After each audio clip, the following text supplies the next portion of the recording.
अस्सलाम वालेकुम, मेरे चैनल में खुशामदीद। क्या हाल है आप सबकी? तो आपकी दुआओं से अल्हम्दुलिल्लाह मैं भी बिल्कुल ठीक हूँ। अच्छा, आज की वीडियो जो है ये मैं जो है किसी के घर गई हुई थी, तो वहाँ पर मुझे उनका जो रोटी बनाने का तरीका है वो बहुत ही अमेजिंग सा लगा, पसंद आया। तो मैंने सोचा क्यों ना आप लोगों के साथ इसकी वीडियो शेयर कर देती हूँ। तो उसमें ना उन्होंने एक अलग स्टाइल का तवा लिया हुआ था। इसके 2 पार्ट्स होते हैं, एक ये ऊपर वाला तवा होता है और एक इसके नीचे इन्होंने ना कढ़ाई टाइप चीज़ इस तरह रखी होती है। तो उस पे फिर ये क्या करते हैं, इन्होंने ख़मीर डाल के आटा गूँधा हुआ था और फिर इन्होंने रोटी बनाई आम जिस तरह रोटी बनाते हैं, और उसके बाद इन्होंने उसको तवे पे डाल दिया। तवा जब जो है वो अच्छे से गर्म हो गया था, तो थोड़ी-सी जब रोटी जो है नीचे से सेक जाती है, तो फिर ये क्या करते हैं, उसको ना ये जो तवा है इसको दूसरी साइड पे पलट देते हैं।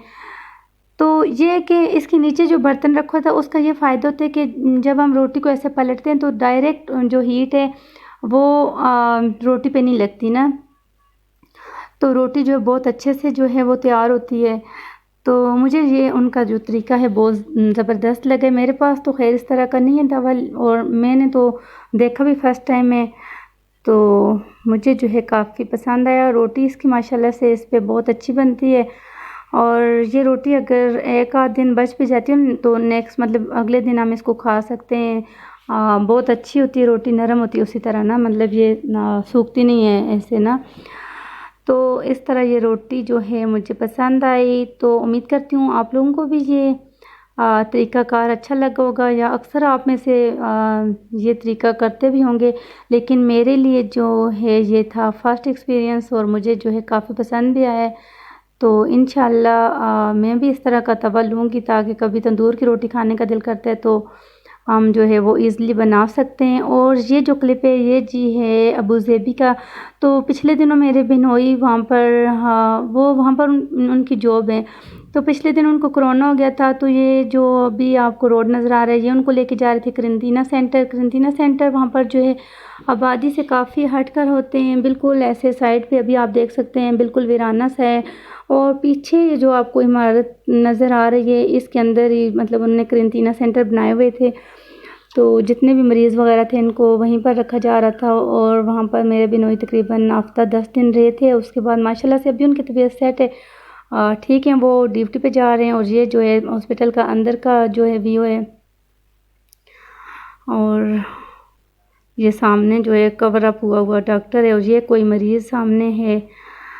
अच्छा, तो यहाँ पर जी ये हमारे लिए साग आया था गाँव से, और ये साग कौन सा है, इसको चुलाई का साग बोलते हैं। इसकी शेप जो है वो इस तरह की होती है, और काफ़ी सारे इस साग के बेनिफिट्स भी होते हैं। आपको पता है जितनी भी ग्रीन सब्ज़ियाँ होती हैं वो हमारी सेहत के लिए कितनी ज़्यादा ज़रूरी होती हैं।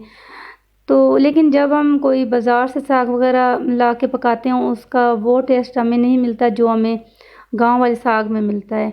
तो इस तरीके से इसके पत्ते होते हैं, और इसको जो है बहुत ज़्यादा इसके फ़वाइद हैं, काफ़ी मतलब सेहत के लिए अच्छा है ये साग।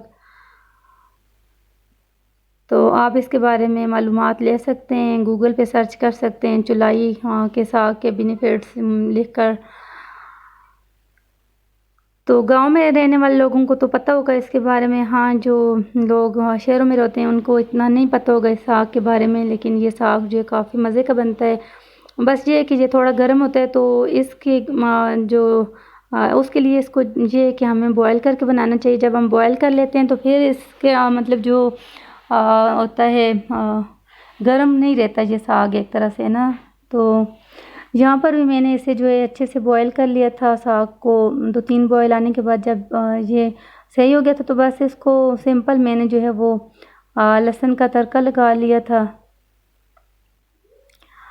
जब हमारा लहसुन जो है वो हो गया था, हाँ, ब्राउन हो गया था, तो उसमें सिंपल मैंने टमाटर ऐड कर दिए थे, और उसके बाद जो है साग को मैंने जो है वो इस तरह थोड़ा कूट लिया था।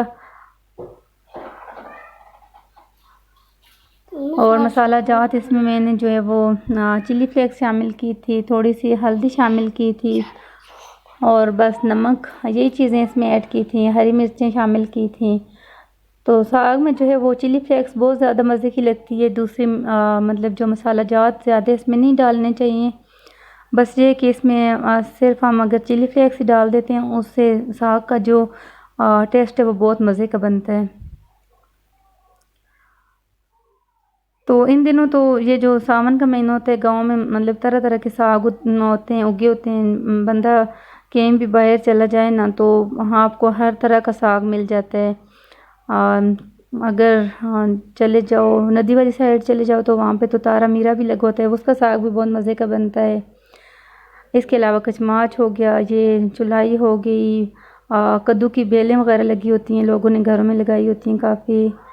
यानी कि काफ़ी किस्म के इन दिनों जो है गांव में साग अवेलेबल होते हैं ना। तो बस ये कि